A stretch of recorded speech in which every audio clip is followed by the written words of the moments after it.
Boa noite. Eu vim aqui.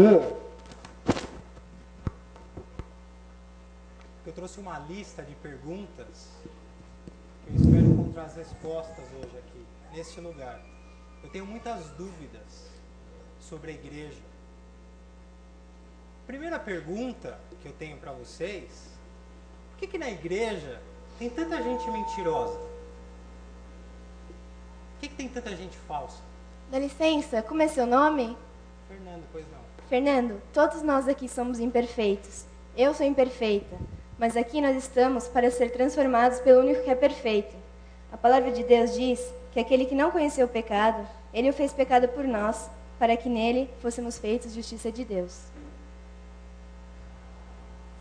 Algumas igrejas só estão preocupadas, sabe com o quê? Com o meu dinheiro. Querem vender um lugarzinho para mim no céu, querem me vender a vida eterna.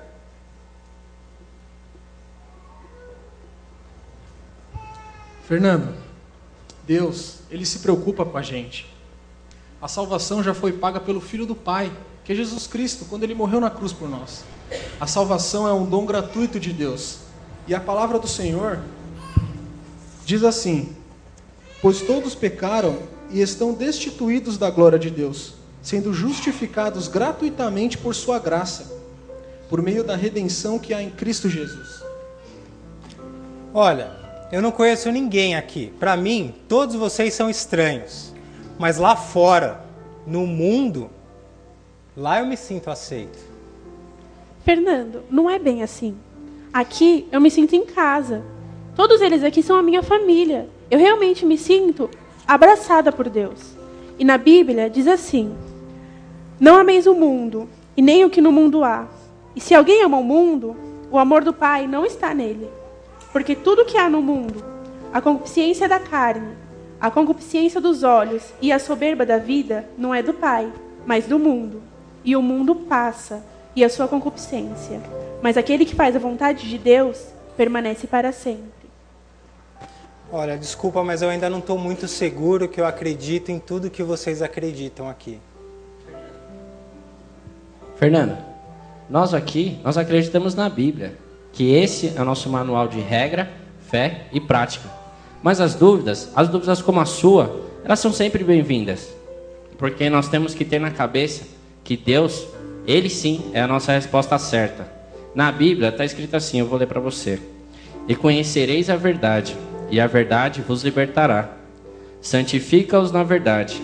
A tua palavra é a verdade. Deixa eu falar uma coisa. Eu, na verdade, eu já estive sentado nesses bancos. Mas eu optei por um caminho errado. Um caminho que não tem mais volta. E hoje eu passo por terríveis tribulações.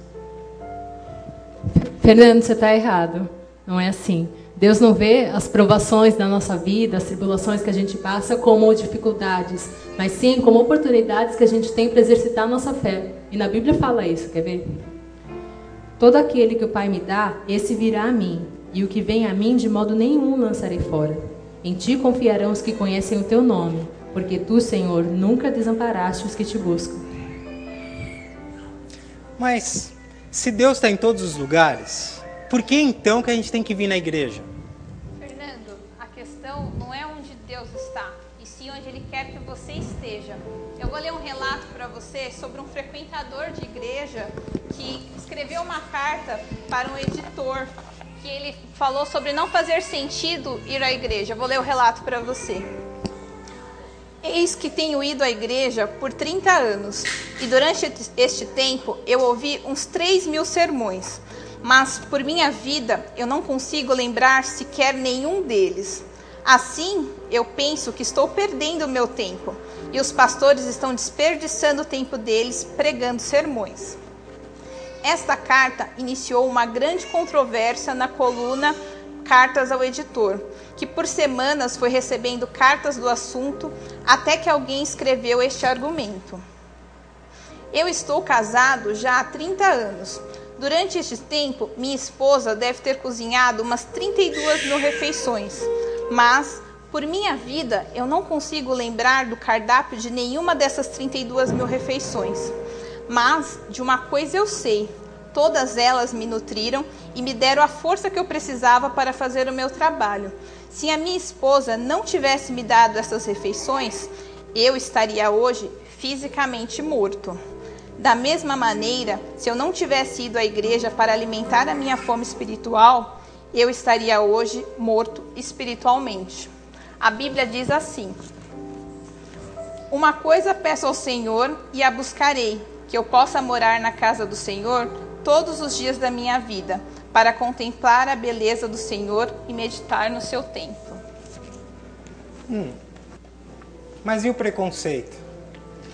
Por que na igreja tem tanto preconceito?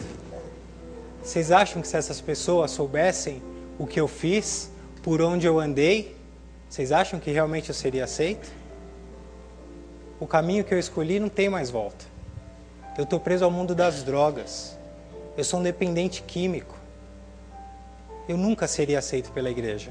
Fernando, eu entendo os seus questionamentos, mas eu falo por mim. Eu fui chamado por aquele que me conhece como nenhum outro. E mesmo com todos os meus erros, mesmo com todos os meus defeitos, muitos deles iguais aos seus, acredite, eu fui perdoado e mais, eu fui transformado.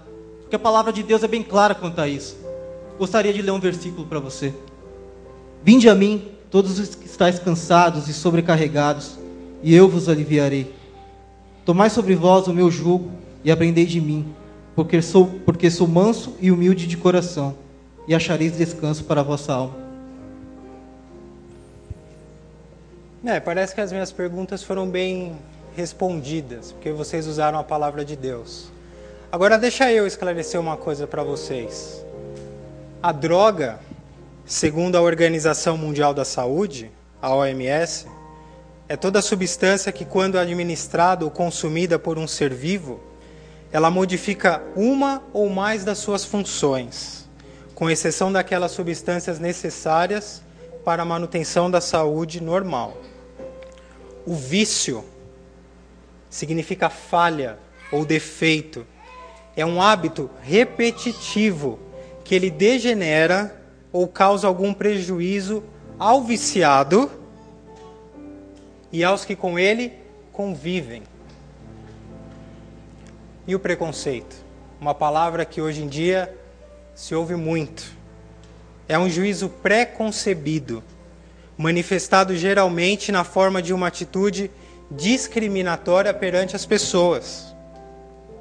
E o dependente químico é toda pessoa que tem a sua vida controlada pelo uso compulsivo das drogas.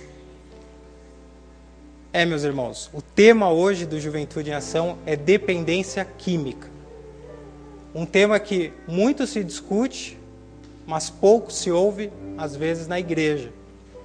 Talvez por princípios morais, mas a Bíblia ela é muito clara.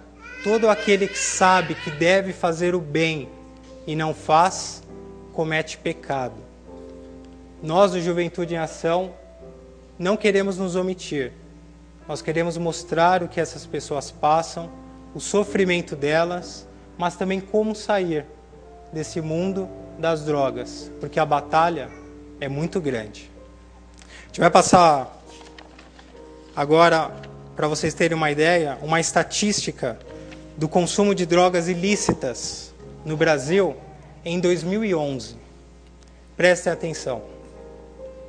3 milhões de usuários de maconha. 900 mil usuários de cocaína. 650 mil usuários de opiáceos, que são substâncias derivadas do ópio. E 600 mil usuários de crack. 600 mil usuários de crack. Agora a gente vai passar um vídeo e tentar entender como que é esse lado cruel dos prisioneiros das drogas.